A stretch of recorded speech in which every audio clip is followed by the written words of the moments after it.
Hello everyone, first of all welcome to my YouTube channel students. तो आज की videos में हम बताने वाले हैं आप सभी के लिए, तो वुमेंस के लिए स्पेशली है पीएचडी के लिए कि ओनली एमएससी बेस के ऊपर भी अगर आप पीएचडी में इंटरेस्टेड हो करना चाहते हो तो department of science and technology एक नई स्कीम दी है।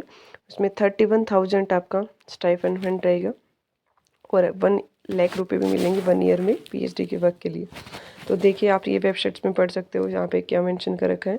और ये form throughout the year चलते हैं, लेकिन इसमें कंडीशन ये है कि आपकी जो एज है वो 27 से 45 ईयर होनी चाहिए। देखिए मेंशन कर रखी है यहाँ पे। और जो SC/ST की कैंडिडेट है तो वहाँ 3 ईयर का एज रिलैक्सेशन हो सकता है। तो यहाँ देखिए इन्होंने मेंशन कर रखा है department of science and technology starting a new programme वाइस फेलोशिप। तो अगर आप जो भी स्टूडेंट्स जो फीमेल्स हैं जो इंटरेस्टेड हैं पीएचडी में, तो वुमेंस वाले वो यहाँ पे वेबसाइट्स पे जाके क्लिक कर सकते हो। 5 सब्जेक्ट एरिया हैं, physical, mathematical, chemical, life sciences, earth, इनमें कर सकते हो। और यहाँ पे एलिजिबिलिटी क्राइटेरिया ओनली आपका एमएससी ही है। अगर आपका कोई रिसर्च पेपर भी पब्लिश नहीं हुआ तो इसमें कोई प्रॉब्लम नहीं है।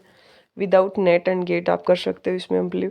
तो वुमेंस के लिए ही किया है जो अनएम्प्लॉयड वुमन है, तो अगर पीएचडी में इंटरेस्टेड है तो उसके लिए ठीक है। तो फेलोशिप भी काफ़ी अच्छी दे रही हैं, तो ये देख सकते हो। और बाद में भी इन्होंने बताया कि इंक्रीमेंट होकर 37,000 तक हो सकती है।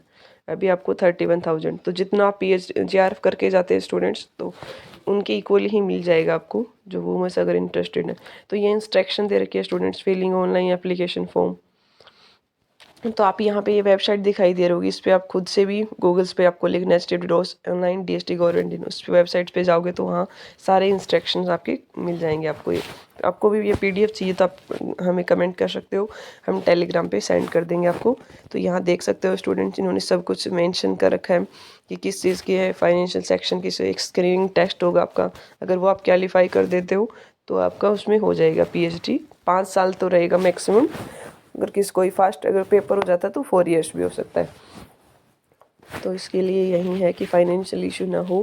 अगर वुमन स्पेशली साइंस के रिसर्च में अपना बनाना चाहती हैं, PhD जो इंटरेस्टेड हैं, जिनकी एज 27 से 45 तक है तो वहीं अप्लाई कर सकते हैं, बिलो 27 नहीं कर सकते, ठीक है।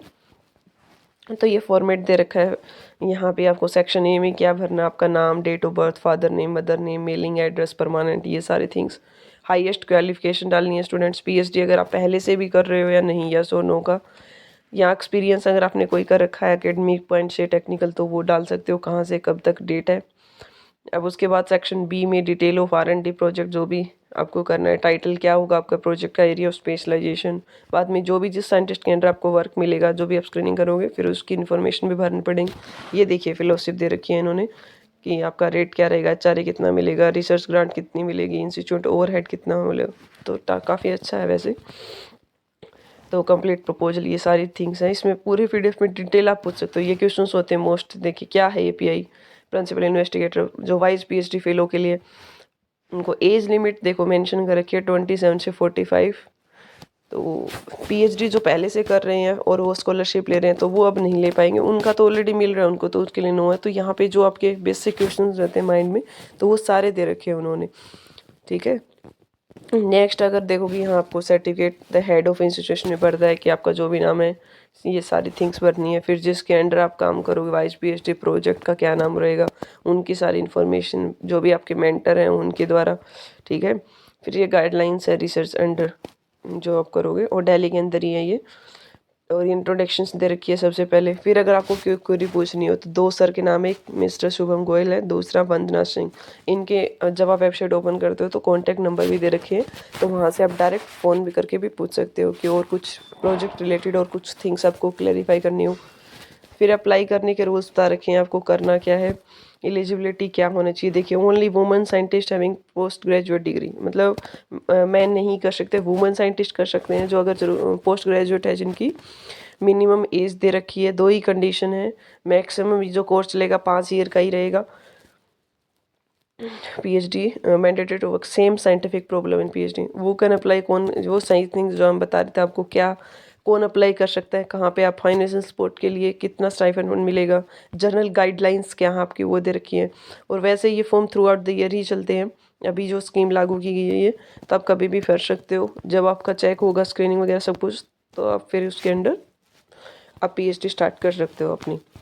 वो सारी इन्फॉर्मेशन चेक करेंगे। और याद रखना आपको जो भी आप इन्फॉर्मेशन या फील करो वो करेक्ट भरनी है, चाहे आपकी परसेंटेज हो या इन्फॉर्मेशन हो कोई भी पर्सनली, तो उसमें मिस्टेक नहीं करनी, नहीं फॉर्म आपका लास्ट में कैंसिल भी हो सकता है। तो आपको अच्छे से ही भरनी है।